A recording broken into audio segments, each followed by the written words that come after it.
आज के इस कार्यक्रम में उपस्थित भारतीय जनता पार्टी महानगर के सभी पदाधिकारी और उपस्थित कार्यकर्ता भाइयों बहनों,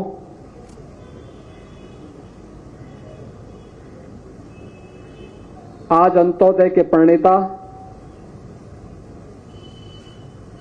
एकात्म मानव दर्शन के माध्यम से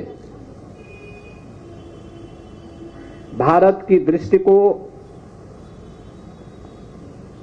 भारत के राजनीतिक एजेंडे का हिस्सा बनाने वाले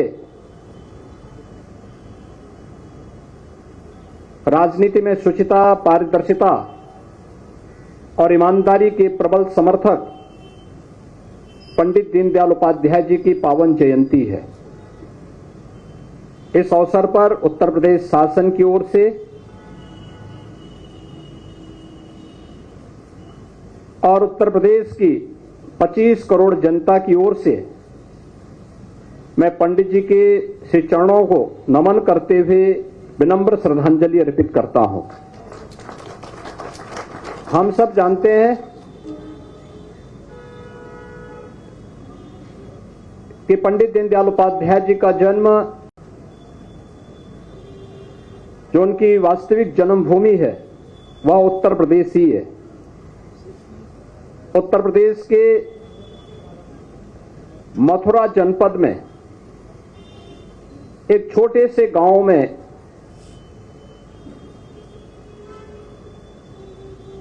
उनकी जन्मभूमि बनने का सौभाग्य प्राप्त हुआ। उन्होंने शिक्षा उत्तर प्रदेश के अलग अलग संस्थानों में अर्जित की।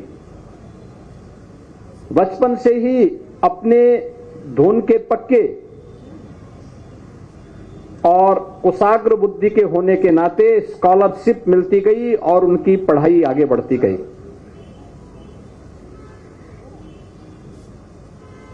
भारत और भारतीयता के प्रति उनका दृष्टिकोण बहुत स्पष्ट था। उन्होंने संस्कृति को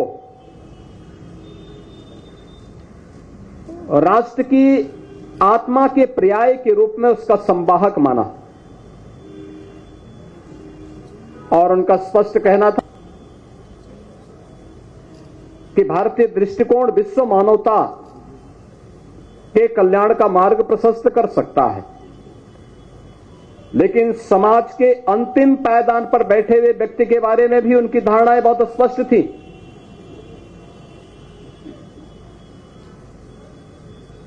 पंडित दीनदयाल उपाध्याय जी ने बहुत स्पष्ट कहा था कि आर्थिक उन्नति और प्रगति का पैमाना ऊंचे पायदान पर बैठे हुए व्यक्ति से नहीं,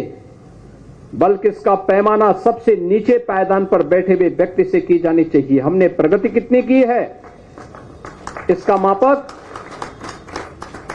आर्थिक रूप से संपन्न व्यक्ति नहीं हो सकता, बल्कि सबसे निचले पायदान पर बैठे हुए व्यक्ति से हमें इसकी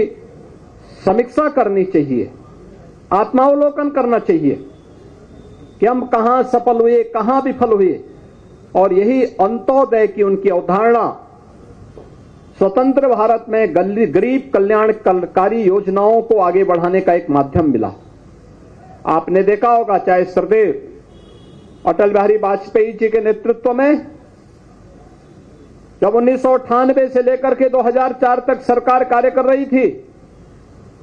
उस सरकार का लक्ष्य भी गरीबों का उत्थान रहा है। उसका माध्यम अलग अलग हो सकते हैं, लेकिन अनेक योजनाएं उस समय चली। केंद्र में आज के यशस्वी प्रधानमंत्री मोदी जी के नेतृत्व में पिछले 9.5 वर्ष के दौरान जो भी कार्य हुए हैं, इसके पीछे भी प्रेरणा पंडित दीनदयाल उपाध्याय जी का अंत्योदय का संकल्प है। हर गरीब के, हर नौजवान को काम, हर खेत को पानी, हर हाथ को काम, हर खेत को पानी का यह संकल्प हमें उन सभी कार्यों को करने की एक नई प्रेरणा प्रदान करता है जिसकी पहले कोई कल्पना ही नहीं करता था। आप अनुमान करिए, कोई सोचता था कि किसान भी सरकार के एजेंडे के हिस्से बनेंगे, महिलाएं सरकार के विकास के एजेंडे के हिस्से, जाति तो बनती थी,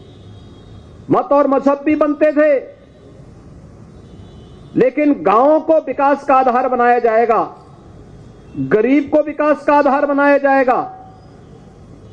किसान और महिलाओं को, युवाओं को आधार बनाकर के योजनाओं को प्रभावी ढंग से लागू किया जाएगा। पिछले 9.5 वर्ष के अंदर प्रधानमंत्री मोदी जी के नेतृत्व में देश ने जो चमत्कार सर्वांगीण विकास का देखा है, यह चमत्कार पंडित दीनदयाल उपाध्याय जी की ही प्रेरणा है, जिसके आधार पर आज हर नौजवान को रोजगार और नौकरी की गारंटी मिल रही है, जहां पर महिलाओं को समान अधिकार प्राप्त हो रहा है,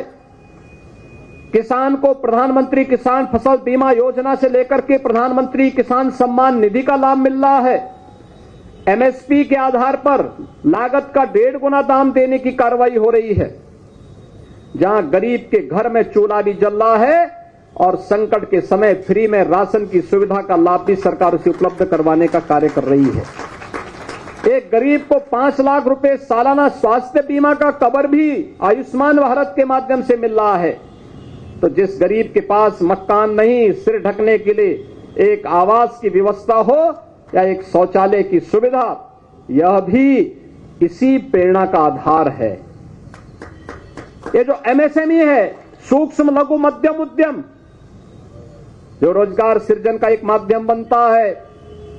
लेकिन बिना किसी हो हल्ला के चुपचाप लोगों के आर्थिक स्वावलंबन का आधार बनता है। इस पर किया जा रहा कार्य भी पंडित दीनदयाल उपाध्याय जी की प्रेरणा का आधार है, उनकी प्रेरणा है। आज जब उनके इस पावन जयंती के अवसर पर हम सब यहां पर एकत्र हुए हैं, इस अवसर पर उनकी प्रेरणा हम सब के लिए प्रकाश स्तंभ बनकर के, प्रकाश पुंज बनकर के एक नई हमेशा प्रेरित करते रहेगी। इस विश्वास के साथ मैं आप सब कार्यकर्ताओं को इस बात के लिए बधाई देता हूं कि डबल इंजन सरकार के द्वारा जो कार्यक्रम हो रहे हैं उसको प्रभावी ढंग से लागू करने के लिए किए जा रहे आप सबके प्रयास, मुझे लगता है यह पंडित दीनदयाल उपाध्याय जी के प्रति हम सबकी ओर से